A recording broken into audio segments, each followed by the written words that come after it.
We're super excited to welcome you to another amazing episode of the MakersPod by Alan Gray Makers. Today we have a really special guest, what I think will help you understand how to expand your business beyond just the once-off jobs with residential properties or a once-off job with a business, but really create a sustainable model for how you generate the right clients, gain access to new markets, and really start to expand in the most important ways. Welcome, Lebo Sikwebu. Thank you. Lovely to be here. It's really great to have you here. I think we've been needing an episode like this that really helps artisans understand what that next step looks like in terms of expansion, right? So, you've worked with Hollard specifically on transformation and enterprise and supplier development, and now you're doing some consulting work as well. What would you sort of characterize the work that you've been doing over the years? So the work that I've been doing is really around transformation of the different supply chains. We know that, specifically in insurance, we're in the financial sector. A lot of the procurement individuals will complain about not finding the right suppliers for any commodity. But when you look at key commodities for insurance, like your building, your motor, those areas or those particular commodities are areas that have previously been closed to a lot of small Black-owned, Black women-owned, youth-owned businesses. So part of the transformation work and I guess enablement in terms of enterprise and supplier development is around making the suppliers themselves aware of these opportunities, but also the procurement teams or the buyers aware of the suppliers that do exist, because we know that people work with people that they know, right? If you can't find a Black-owned business, or you don't know of a Black-owned business, you're not going to work with one, right? And part of the work as well is around the development, because a lot of corporates have got specific standards and criteria, and they're quite pedantic about those things. And it's almost like you get three strikes and you're out. And a lot of, I think, businesses that aren't used to working with corporates may not be aware of some of those nuances, and the required hand-holding and the required support, the required ongoing, training, learnership, development and upskilling is the word that I'm looking for, so that you're always, top tier, you're always top of mind, and you become that preferred supplier at the end of the day. Yeah. And what does it look like for artisan business to really set itself up in order to become that preferred supplier? Are there some things, you did mention each insurance or whatever organization that wants to hire such companies, they have their own list of requirements. What does it look like to just broadly try and prepare yourself as a business in order to access these opportunities as a plumber, as an electrician, and other artisan industry businesses? So it's a number of things, right? So specifically within the insurance space, insurers in general have got very similar criteria in terms of onboarding. So they look for specific skill sets. You need to be compliant as a business, obviously registered as a business, have the requisite qualifications for the service that you're rendering. But over and above that, you also need to be able to set yourself apart, right? So it's around what are you actually offering, other than, for example, just basic plumbing. You can imagine that there are a million plumbers out there and a million registered and compliant plumbing businesses out there. But to what extent have you done a little bit of research about that particular insurance company's needs when it comes to plumbing?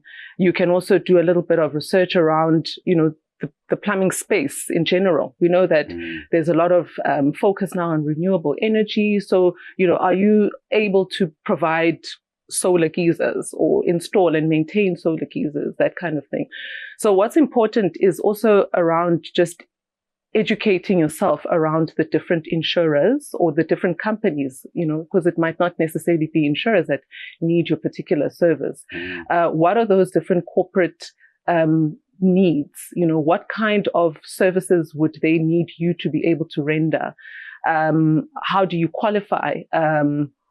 Where do you go? What are the steps that you need to take? Who do you need to speak to? Because there's actually a lot of information out there. There are a lot of, access points that one can gain access to. But if you don't know, it's like you don't know what you don't know, right? So if you don't know that you need to go through a particular procurement process for this insurer, or, that insurer works with an incident manager, which is a middleman. If you don't know, then you just keep hitting barriers, or become very frustrated, because you just are not sure of the exact route that you need to take. But all in all, it's about you taking interest in the client that you want to serve and understanding, as much as possible about that particular client, what they require, when the opportunities are there, and then making sure that you put together that information, those credentials that they might be looking for, put those things together. Yeah. And, just speaking about, if you don't know what you don't know, and if I'm an artisan business that's looking into going into these spaces, are there platforms, resources that I can start to access to understand what corporates are looking for? Understand how I can get into those spaces. Are there any sort of resources that exist that artisans can go to just to start preparing their businesses to go into those spaces? Well, obviously, Alan Gray Makers is the one-stop shop that, we're trying to be that, place where all artisans, all tradespeople, entrepreneurs that are interested in accessing markets outside your residential and maybe outside of their own abilities can go to.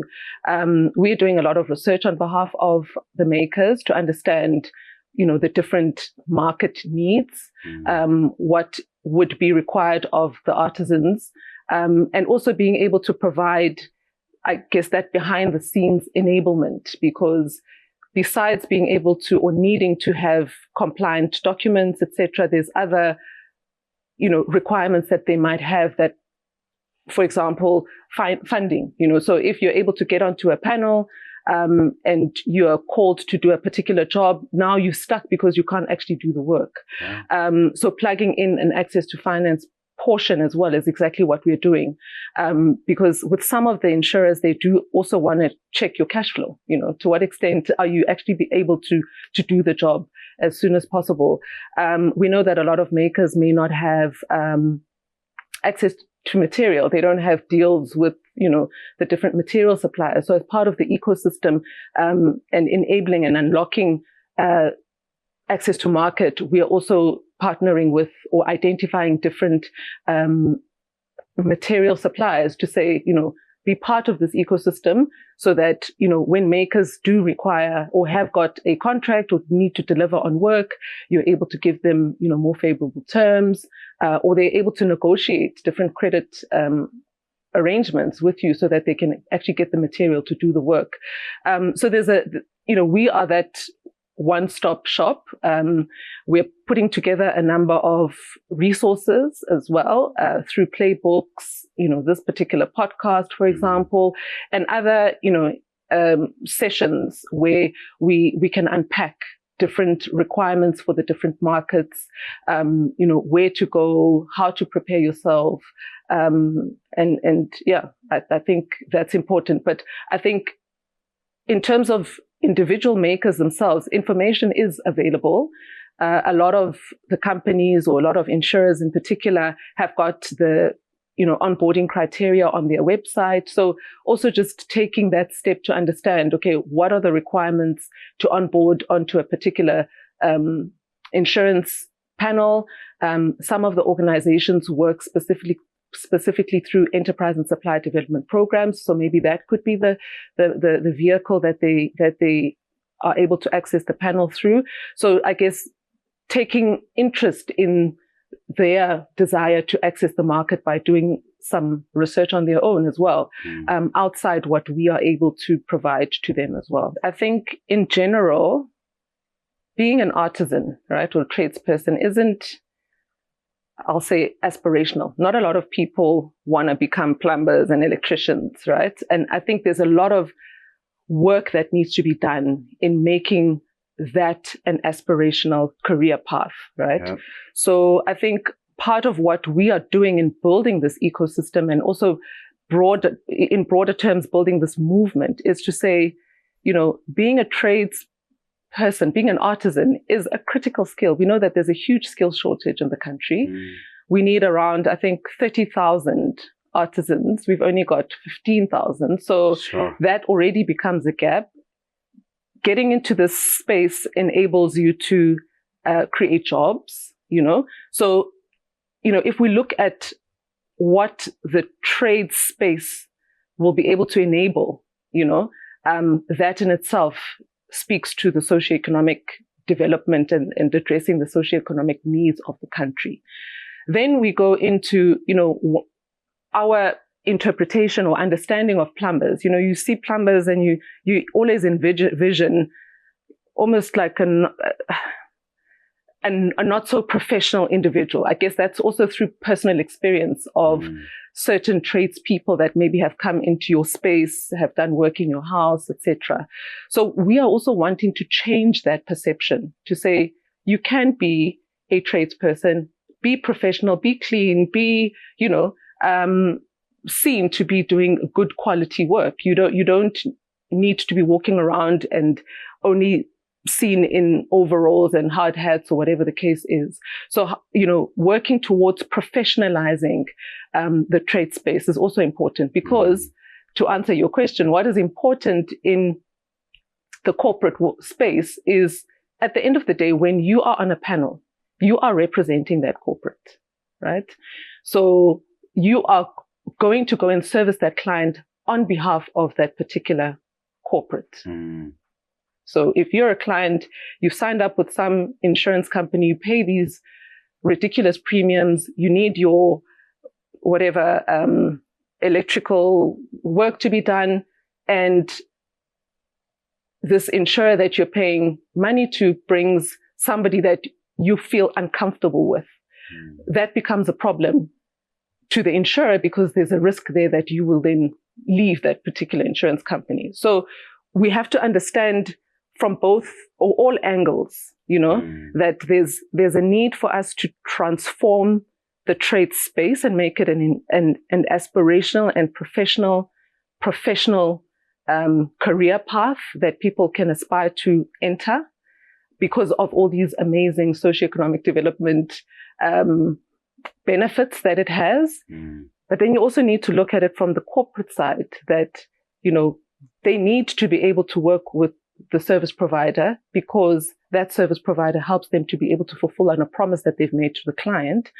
But the reason why they end up having all of these very stringent requirements for onboarding is because they need to pick the best people that will represent them, their brand, that promise that they're making to the client. Yeah. So when you look at it from the other side, you then also are able to appreciate why they have this laundry list of onboarding requirements, why they are so strict around customer satisfaction ratings, why they are so pedantic around turnaround times, because it's their brand, that you are representing at the end of the day when you go and fix something in a client's home or business. You're speaking about professionalizing your service as an artisan, and being an important part, because you're representing the corporate, the insurance that is sending you out. Because if I, have an issue where I call the insurance and say, hey, I've got an electrical problem, and the electrician comes to the house, I perceive that to be the insurance. Yeah. I don't perceive that as being the artisan's business directly.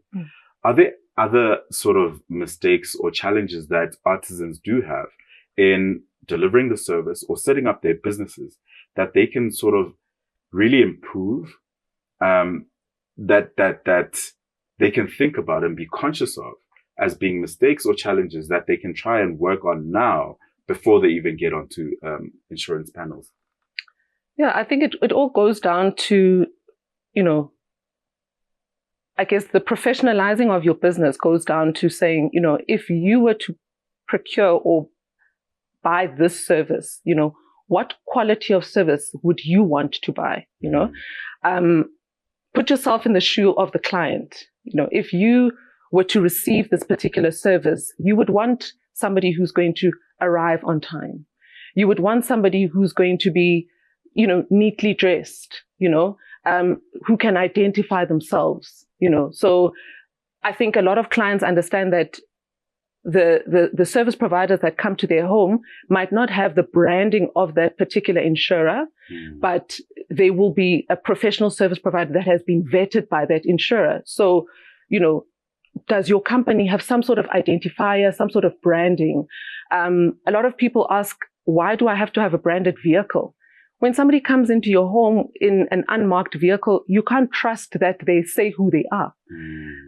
So it's those little things that, ultimately put yourself in the client's shoes, or even in the insurer's shoes, and say, if I were to present myself in the form that I'm presenting myself, would I want to buy that service myself?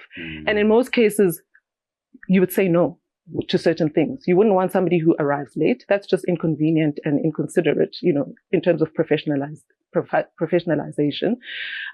You would want somebody who is neatly dressed. You would want somebody who works neat as well, who doesn't just come in and fix the work and leave your house upside down. You would want somebody who's communicative, like who's able to communicate and give you an update in terms of, okay, this is a document that I received. Please, may you sign this because of this reason, or whatever the case is. I'm doing this part of the job. Please expect another service provider to come through, or please call, the insurer to find out what's happening.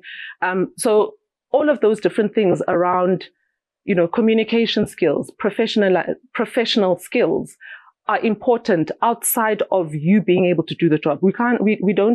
We know that our makers are able to do the work. It's the other soft skills, the professionalizing, timekeeping, customer service, which is perhaps where a lot of businesses need to perhaps just introspect and see where can they improve. Another way of being able to see where or how to improve your business is also to solicit feedback from your customers. Even if it's just your private customers that you're able to get through your own efforts, just solicit that feedback and say, how did you find my service? From a professionalism perspective, from a timekeeping perspective, etc., because that's also how you grow, and how you're able to see where potential gaps are and where you can maybe put a little bit more effort in improving. Yeah. You're talking about all these things that, a business can start to make themselves a lot more attractive to private companies, but also to individuals, where that service is just a higher experience. And, that also feels like something that could lead to more jobs, because if I have a great experience with someone that came in from an insurance side, I'm going to take their contact details and go, hey guys, this is the guy. Actually, there's no one else. And it makes you a lot more attractive as well. When, an artisan business is trying to go from word of mouth and go to, this massive jump towards the insurance panels and the corporates, what would you say are some of the first steps that you need to take in your business in order to get onto those panels? When you market your business through word of mouth, obviously you would want to make sure that you deliver a good service at the end of the day, so that that particular client is not only happy, but is able to be part of your value chain of referrals, right? A lot of people use traditional mediums of, having some sort of, online presence, or if you've got WhatsApp business, that kind of thing. So those types of things are useful to make people aware of your business, so that when you are referred, and maybe they, put in your business details, your number, something will pop up, because that also builds some level of credibility to say, okay, this is an existing entity. I didn't just get Mash's number, and I don't actually know, does Mash actually do what he says he does, or does Mash do what Lebo says he does? So from a business perspective, especially if you're still working with kind of informal, residential, you still want to start professionalizing your service even there, because you shouldn't take it for granted that your residential clients are not looking for professionalism. They are. So don't take that for granted. Don't only start professionalizing your service and focusing on customer service when you are ready to go to the corporate clients. Start it there. Hence, I was saying, solicit the feedback so that can also help you to be able to improve on how you package your business, how you deliver certain services, the soft skills, the feedback, so that you become that preferred supplier even for the residential market. Because whatever happens in that space is what is going to happen in the corporate space as well. It's just that I guess in corporate, it's maybe on a more larger scale. There's more repeat business, etc. In terms of, I guess getting ready then for the corporate environment, unlike in the residential space, they're not necessarily going to ask you for your company registration documents. They're not going to ask you for compliance documents, But if you treat that residential client like a corporate, you will already start, making that information available if they're interested. So have a profile, for example, because that's part of the package of documents that you will require for corporate. So in the corporate space, when you're onboarding, when you are interested in onboarding, they want to work with registered entities. You need to be legal, registered with the CIPC, make sure that you're compliant from a SARS perspective, make sure that, you've got a profile, obviously, of previous work that you've done, a company profile, so that they can get to see the kind of work that you do. Show them pictures as well of the work that you do. Make sure that you are registered with the different trade organizations, or you've got the relevant qualifications would be the first thing. And then where the trade associations are mandatory, for example, I think with electricians, the registration to the ECA is mandatory. Make sure that you are compliant from that perspective as well, because from a corporate perspective, they look at what are the legal compliant requirements. So if you understand that for your particular trade, you just need to make sure that those things are in place. Insurers, or some insurers and some, other markets, depending on what you're offering, also require insurance, so liability insurance, because obviously things can happen on site. So make sure that you've got some sort of basic business insurance cover. You are compliant from a COIDA or a labor perspective as well. So just understanding all of those legal compliance requirements is important. And I think I alluded to the fact that a lot of this information is available on, corporate websites. When you're interested in understanding what those things could be, you can go in and just get that long list of documents and compliance information that they would be seeking out. But obviously, as I've mentioned as well, that through the Makers processes and programs, we're also making this information available to our makers to say, look, these are the types of this is the type of information that you'll require, be it certificates, etc. This is how you can go about getting it. It's important for you to make sure that it is valid, so it's up to date, especially when it's things like SARS, BE certificates, things that expire. Make sure that they are valid, they are up to date, they have not reached their expiration date, so that you can update that information. And then just make sure that you have that information readily available.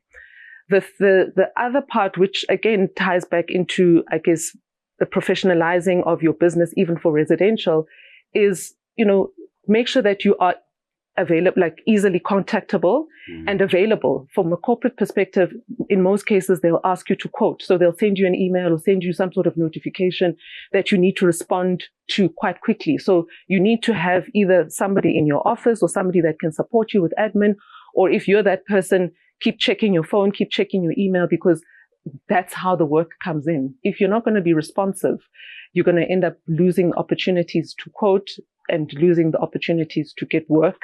And next thing you write down at the bottom of the the ladder, the opportunity goes to somebody else. So just be mindful of the fact that, don't take the residential or the private client for granted because you want to focus on corporate, because ultimately the corporate is servicing individuals, so that same individual that's giving you a customer satisfaction score that goes to an insurer could be the same individual that gives you a customer satisfaction score in a private residential relationship as well. So, sure.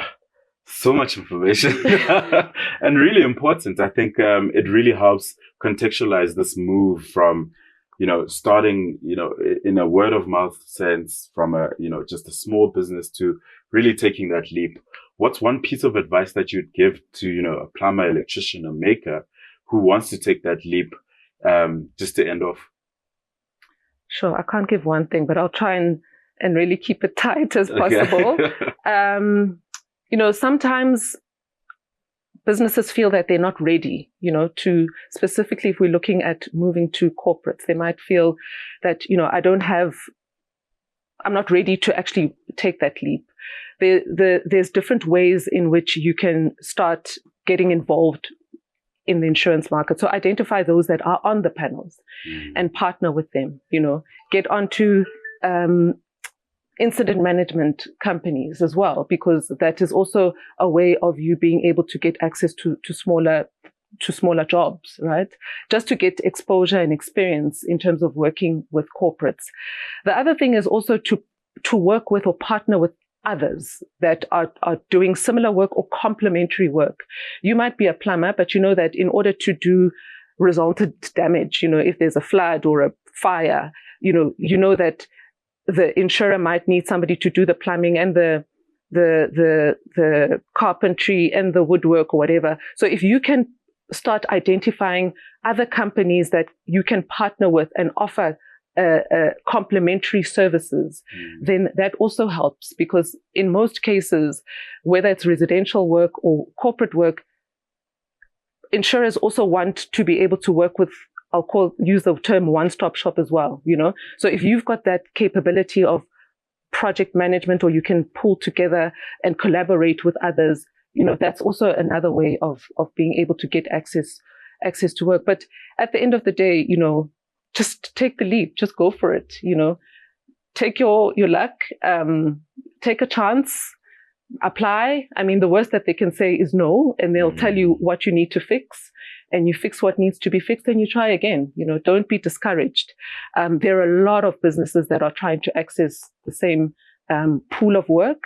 So also, if you're able to differentiate yourself in terms of your service offering, your footprint, where you can reach. Not a lot of people are in maybe rural areas or peri-urban areas. A lot of people are in the suburbs or in the urban areas. So if you can find ways of differentiating yourself, then do that. But that comes with you having done a little bit of research to find out what are those pain points of the insurers. What are the insurers looking for? What are they looking at? So that you're able to kind of address those pain points for them. That's why they work with service providers. They're not able to do the stuff themselves. So, treat your business and yourself as a partner, and, when you look at this as a partnership, you are also able to kind of do that research with a different approach. Yeah. Thank you so much for the information that you've shared, but also just like the great inspiration right at the end, right? I think as a maker on the other end, I would go, this is enough for me to be able to start understanding what I need to do in my own business to try and take that next step from a small, from doing just residential to jumping to that corporate and insurance panel. Really great information. Thank you so much. I hope everyone has learned a lot from today's MakersPod, and really excited to give you more episodes where you can learn what it takes to take your business to the next level. See you guys next time.